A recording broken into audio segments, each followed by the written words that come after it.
Good evening and welcome back to the Real Truth channel.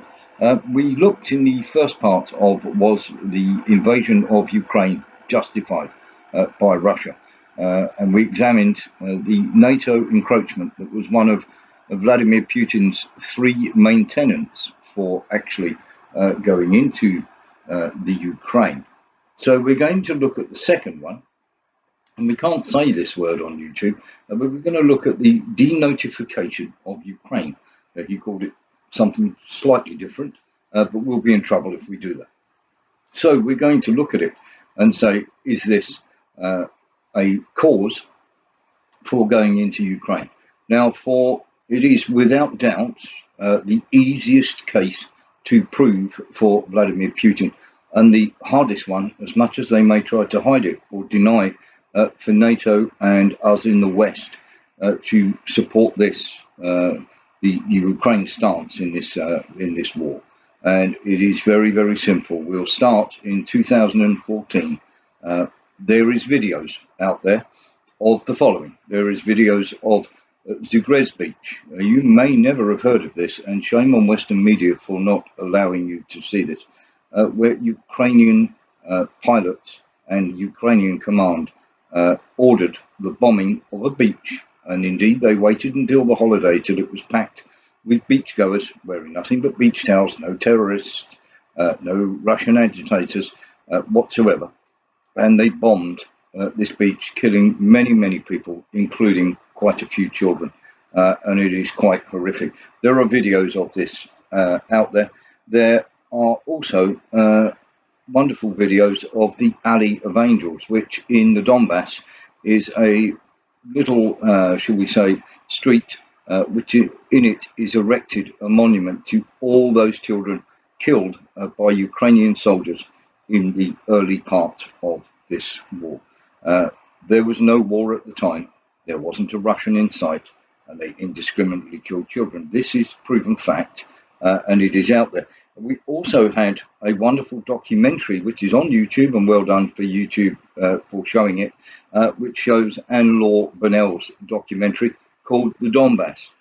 This was done in 2015, in which she went into the area and showed on her documentary Poroshenko, who was the then president of Ukraine, saying that they would make the Donbass children hide in cellars while theirs went to school in the light. There is no doubt whatsoever that this man called for ethnic cleansing and unleashed Azov battalions to do exactly that. And the Human Rights Watch and Amnesty International have documented cases, which is again shown in this video that is on YouTube, that you can go and access. So please feel free to do that.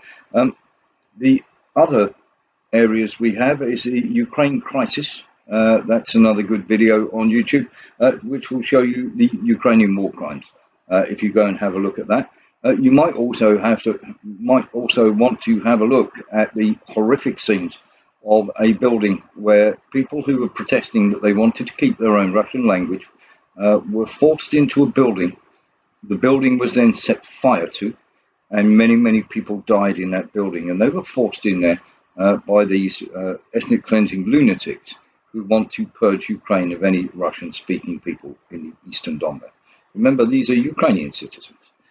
There is also video out there in the Ukraine crisis of when they were holding a referendum to see whether or not they wanted to be part of Russia, and there are Ukrainian soldiers standing outside the polling booths shooting civilians. There is a video on YouTube of this happening, and it is there for all to see. It's indisputable, the sort of things that they were carrying out.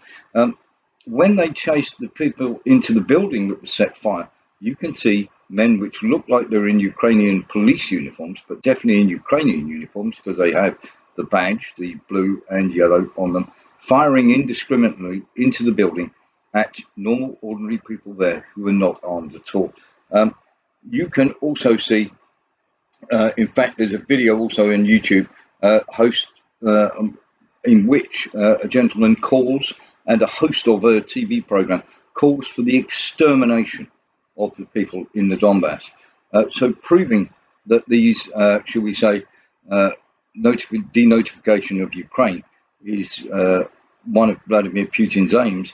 The fact that it is overrun with it is in no doubt whatsoever. What you also have to look at, and what is really, really relevant here, is for many, many years, if you go back through CNN's videos, you go back through the BBC's videos, and many, many other outlets from 7 or 8 years ago, and you will see how against these people the West was. And now we're arming them as though they're our best friends. They also split up the Azov battalions because they were causing too much trouble.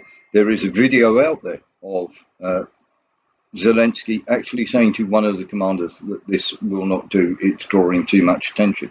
They then split most of the commanders up, but quite a few of the commanders have found their way into high profile parts of the Ukrainian war cabinet. They also, and this is quite absolutely stunning, went and separated soldiers that were left into other battalions. And this was a massive recruitment drive.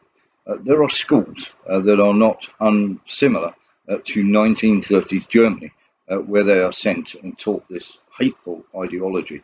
I don't say this with any great love for either side, um, but it is amazing that we are in the West are supporting uh, a regime that is far more corrupt and far more dangerous than any other that I have seen in my lifetime. It is definitely along the lines that a lot of their symbology, I would call it, or symbols, and their ideology is very much along the lines of 1930s Germany. You don't have to take my word for it. YouTube have videos out there. You can go and check them out. It'd be interesting to hear your comments having gone and seen some of these videos, what you are then thinking about supporting this war, including our own government here in Britain.